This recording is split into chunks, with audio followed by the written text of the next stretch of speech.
Picture this. You're relaxing on your couch, scrolling through your phone, living your best life. Suddenly, out of the corner of your eye, you see it, an eight-legged shadow dashing across your wall at full speed.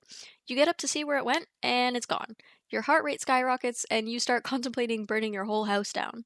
We've all been there. Spiders are the undisputed heavyweight champions of human nightmares. But what if I told you that by squishing these uninvited house guests, you're actually killing a tiny free-roaming doctor? What if I told you that this exact creature is actually holding the key to saving human lives? The spiders we squish protect our brains from permanent damage during strokes, save our hearts during cardiac arrest, and replace toxic chemicals on our crops with eco-friendly chemistry.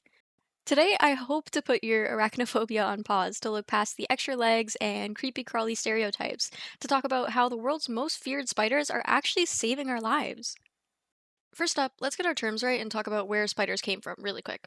Many people classify spiders as bugs, but calling a spider a bug is like calling a dolphin a goldfish. Spiders belong to an ancient class called arachnids, which is part of an incredibly long lineage with a wild origin story. Long before the first dinosaur ever roamed the earth, a little marine creature called the Mollisonia was scuttling across the ocean floor. Scientists who studied these preserved fossils discovered that they had pincer-like claws that are the direct ancestors of modern spider fangs. So, spiders didn't evolve from insects, they're descendants of ancient marine predators. This is probably why there's a good couple of spider species that can walk on and breathe in water. This makes them evolutionary cousins to scorpions. But while scorpions decided to keep their heavy armor and pincers, spiders traded their armor for agility and developed silk production. Now, spiders are not really that inherently scary looking. The reason most people fear them is because of their quick, jerky movement style. But there's actually a really cool scientific reason for their freaky movement. Spiders are actually powered by hydraulics. This is one of my favorite facts about them, but maybe I'm biased because I actually quite like spiders. Think about how we move our bodies. We have opposing muscle groups, so that if you want to bend your arm, your bicep contracts. If you want to straighten it, your tricep contracts. And you can use both of those to bend your arm a little bit or a lot. It's a smooth and balanced movement. Spiders opted out of that design and decided to use fluid dynamics instead. So spiders have flexor muscles to pull their legs inward, but have absolutely zero extensor muscles to push their legs back out. To extend their limbs, they use hydraulics.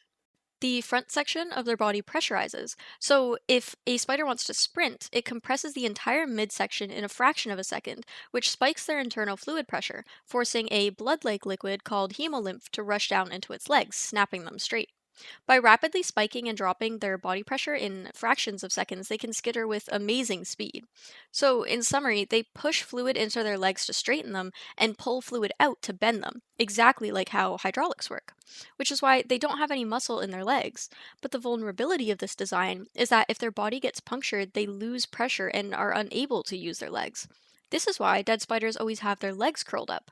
It's because when they die, the pressure leaks from their hydraulic legs, leaving them shriveled. So it's not really the spider's fault that they move in such a scary way since they don't have fine muscle control like us. So cut them some slack in that respect. Since spiders have been around for so long, meaning over 400 million years, they've had plenty of time to get creative with their evolution. To truly appreciate these guys, let's look at three different types of spiders that all hunt in really unique ways. These are some of my personal favorites. First up, we have the classic web weavers. Although spiders are famous for building webs, only about half of all spider species actually weave webs to catch food. You may think that sitting waiting on a web for prey is boring, but let me introduce you to the ogre-faced spider, which gets its name for obvious reasons. It really does have a face that only a mother could love. These guys don't make normal webs. They spin a sticky net that looks like a grocery bag. They hold it with their front legs, hang upside down from a single silk thread, and wait. When an insect walks on the ground below, it launches itself forward, throwing this net over the bug. Its massive eyes are designed to see in pitch black in order to execute this dive hunting move. These guys, like many other spider species, experience sexual dimorphism. This just means that males and females look totally different. The adult females are huge and the males are much smaller. Because of this, males have to be extremely careful when approaching females because if a female doesn't take a liking to them, they will eat them. Within all spider species, females can weigh up to 125 times more than males. It's a bit crazy. Another common type of hunting group is the ground hunter. These spiders don't use webs at all, and instead have a lot of fuzzy hairs on their legs to feel vibrations on the ground around them. These hairs actually count as sensory organs. So if you ever see a really fuzzy spider, it's probably not a web user. It tracks prey by hearing the ground shake. A cool example of these guys is the fishing spider. Fishing spiders hunt on the surface of ponds and streams using a ton of water repellent waxy hairs. They take advantage of the surface tension to literally skate and row across the water. They rest their front legs on the water's surface, using those super sensitive hairs to detect the exact ripple made by struggling aquatic insects, tadpoles, or even small fish before dashing out to grab them. And if something like a bird tries to hunt them, they can climb completely underwater, trapping a thin bubble of air in their body hairs that allows them to breathe underwater for up to an hour. Now, when it comes to romance, fishing spiders have a bit of a dark side. As discussed before, females are capable of eating males, but in fishing spiders, it's actually more of a common practice than a rare occurrence. These females need massive amounts of protein to produce eggs. So if a male courts her and she doesn't like his dance or she's just hungry, she will eat him. In fact, in some fishing spider species, the male actually passes out and dies spontaneously right after mating, effectively offering his own body as a final nutritional gift to ensure his lady is well fed to produce eggs. Talk about extreme devotion. Finally, let's meet my all-time favorite types of spiders, the jumping spiders. These guys have incredible 3D vision and complex cognitive skills, and are widely considered the smartest spiders in the world. They don't trap things in webs and don't wander on the ground. They track, stalk, calculate trajectories, and pounce like tiny eight-legged cats. My favorite example of these guys is the vampire spider. Apart from having a really cool name, they eat one of the human's least favorite pests, mosquitoes. Vampire spiders are known as one of the pickiest eaters in the world because they only eat female mosquitoes that have recently fed on blood. The spider doesn't have the mouth parts to bite humans and drink our blood directly. Instead, they let the mosquito do the hard work, treating the mosquito like a flying juice box. They are the only animal scientists know that target their prey based on what the prey just ate. They use their hyper sharp eyesight to distinguish male mosquitoes from females by checking the shape of their antennae, and can even recognize their exact posture of the mosquito responsible for transmitting malaria to humans. They will bypass all other bugs just to hunt down these malaria carriers. And their twist on sexual dimorphism is a very uncommon one. Unlike most spiders, where the females eat the male, in the vampire spider world, the males are actually larger and more aggressive. Large males will sometimes eat the females. Because of this, scientists found that over time, female vampire spiders tend to prefer smaller males, as they're less aggressive and pose less of a risk. If you don't think spiders are cool after all of that, I really don't know what to tell you, other than you're probably wrong. So they have hydraulic legs, throw nets like gladiators, hunt mosquitoes like Dracula, but surely behind those 8 unblinking eyes, there's not much going on, right? I think that's a very common assumption. However, spiders are actually shockingly smart.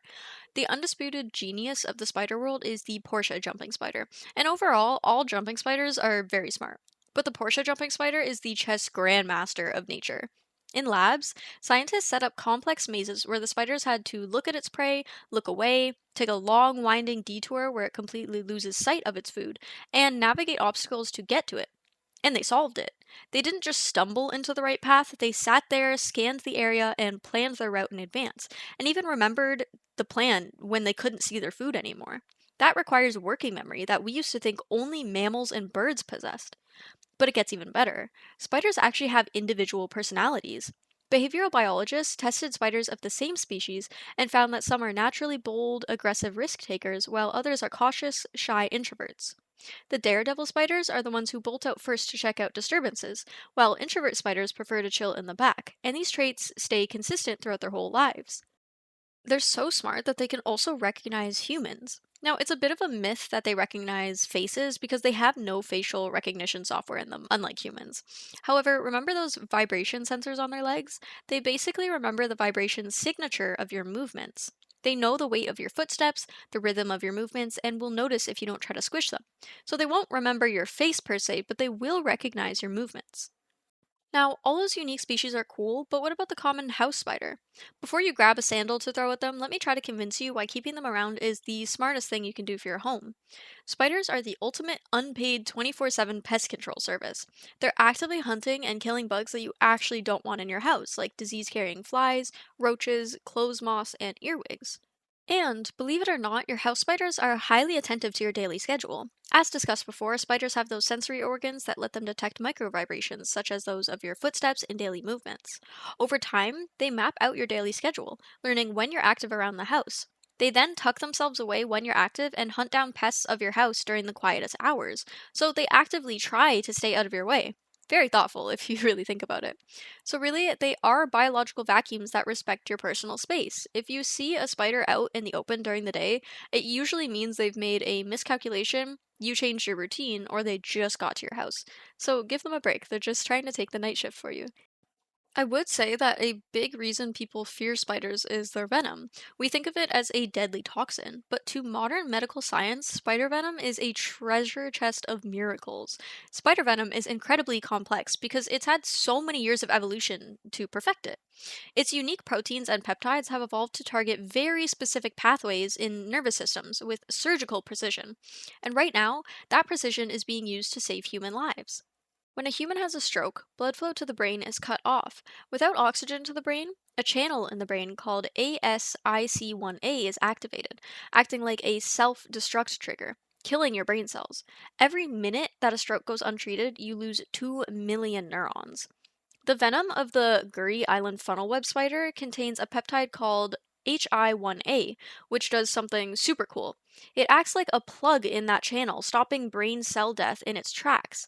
And because the same channel is found in the heart, HI1A also prevents heart tissue damage during a heart attack and keeps donor hearts viable for much longer during transplantation. Although this venom is still in trials, it has raised millions of dollars in funding and has entered phase 1 of human clinical trials. And it doesn't stop there. Components of spider venom are currently being trialed as a highly effective non addictive pain medication. But even outside of the human body, spider venom is being used to create eco friendly pesticides. Traditional pesticides kill everything, including vital pollinators like bees, and ruin the soil. Using venom from the Blue Mountains funnel web spider, a biopeptide has been created that has zero activity against mammals or birds and is completely non toxic to humans, fish, and honeybees. For this, the venom is paired with a low dose of natural soil bacterium. When a pest caterpillar eats a leaf, the bacteria gently disrupts its gut lining, allowing the spider peptide to pass through and target its nervous system. And because this peptide is entirely biological, it biodegrades into harmless amino acids in the soil, leaving absolutely zero chemical residue on your food. And let's not forget material sciences. Researchers are genetically engineering microbes to produce spider silk proteins, spinning artificial silk into medical sutures, artificial tendons, and wound dressings that accelerate healing. So, by studying spiders, we're creating a cleaner food supply, reducing the harm done by strokes and heart attacks, and advancing our medical tools. And this is only some of what spider venom is helping us with, because to get into everything we're developing from spiders would take a very long time. So, what's the big picture here? What am I trying to tell you? Next time you see a spider, you don't have to love it. You don't have to pet it. But instead of grabbing a shoe, remember that these guys are keeping your house clean of pests while also actively holding the cures for some of humanity's harshest medical conditions. So, either guide them back outside or give them a name and let them keep doing their night shift in your bathroom corner. My bathroom spider's name is Rob, and I only ever see him when I stay up studying until 3 a.m. and go to pee. And who knows, maybe Rob is currently working on creating some new medical technology in that corner while I'm asleep. Thanks for watching. I really hope to have changed some opinions about spiders because this is a big personal passion of mine, if you couldn't tell. And even if you still find them creepy, I just hope you are leaving with a better understanding and appreciation of them.